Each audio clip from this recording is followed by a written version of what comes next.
మీ అందరికీ కూడా వారాహి నవరాత్రులు శుభాకాంక్షలతో మరో కొత్త వీడియోతో మీ ముందుకు వచ్చేసిందండి మన ఛానల్. మనకి ఈ 2026వ సంవత్సరంలో జూలై 15వ తేదీ బుధవారం నుంచి వారాహి నవరాత్రులు అంటే ఆషాఢ గుప్త వారాహి నవరాత్రులు ప్రారంభమవుతున్నాయండి.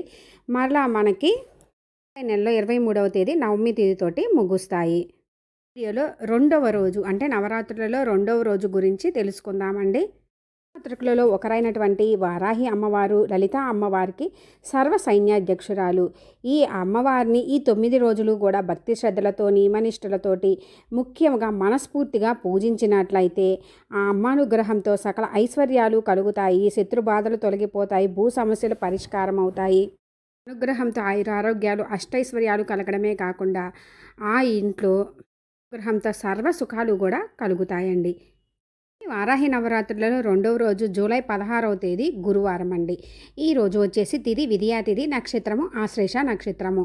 మనకి విధియా తిథి జూలై 15వ తేదీ బుధవారం మధ్యాహ్నం 1:52 నుంచి గురువారం 16వ తేదీ పగలు 11:50 వరకు ఉంటుందండి. మనకి సూర్యోదయ సమయంలో తిథి ఉన్నది లెక్క కాబట్టి మనకి గురువారం వస్తుంది రెండవ రోజు.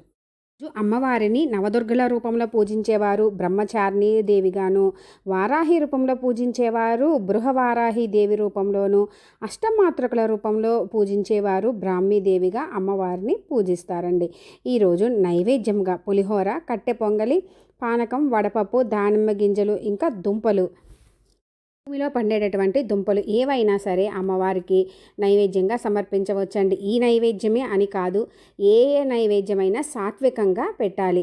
మనము కూడా ఈ నవరాత్రులు అన్ని రోజులు చక్కగా సాత్విక ఆహారం తీసుకుంటూ చక్కగా ఇబ్బంది పెట్టుకోకుండా ఎవరితోటూ గొడవలు లేకుండా ఉండాలండి.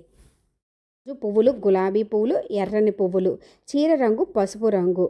మనము అమ్మవారిని సూర్యోదయానికి ముందు కానీ సూర్యాస్తమైన తర్వాత కానీ రాత్రిపూట కానీ పూజిస్తారు. మనకి ఈ నవరాత్రుల్లో కుదిరినన్ని రోజులు లేదా అష్టమి పంచమి తిథుల్లో అయినా సరే కంద దీపం పెట్టుకుంటే చాలా మంచిదండి. కంద దొరకని వాళ్ళు భూమిలో పండేటటువంటి ఏ దుంపల మీద అయినా కూడా పెట్టుకోవచ్చంట. ఈ రెండవ రోజు మనకి కలశము అఖండ దీపం పెట్టుకొని అమ్మవారిని ప్రతిష్ఠించుకునే వాళ్ళైతే చక్కగా అలాగే ఉంచి ఏమీ కదిలించకుండా పువ్వులు అవన్నీ కూడా తీసి కుందులు శుభ్రం చేసుకొని దీపం పెట్టుకొని పూజ చేసుకుంటాము. ఉదయం చేసుకునే వాళ్ళు ఉదయము, సాయంత్రం చేసుకునే వాళ్ళు సాయంత్రము. ఇప్పుడు చేసుకున్న 2 పూట్ల అయితే దీపం పెట్టుకొని సాయంత్రం చక్కగా ఇల్లంతా కూడా ధూపం వేసుకొని అమ్మవారికి నిండుగా ధూపం వేయాలి. అమ్మవారి ఫోటో లేని వాళ్ళు లలిత అమ్మవారిని, లక్ష్మీ అమ్మవారి ఫోటో అయినా పెట్టుకొని అమ్మవారిని స్మరించుకుంటూ చక్కగా చేసుకోవచ్చు. కుదిరితే మనకి ఈ 9 రోజుల్లో ఎప్పుడు ప్రతినిత్యం కానీ కుదిరినప్పుడు కానీ చక్కగా కుంకుమ పూజ చేసుకోండి. ఇంకా మనకి ఇంట్లో కుదరని వాళ్ళు ఇంట్లో పొద్దున సాయంత్రం దీపం పెట్టుకొని ఆలయాల్లో చక్కగా వారాహి అమ్మవారి నవరాత్రులు జరుగుతాయండి, అక్కడికి వెళ్ళి పాల్గొనవచ్చు.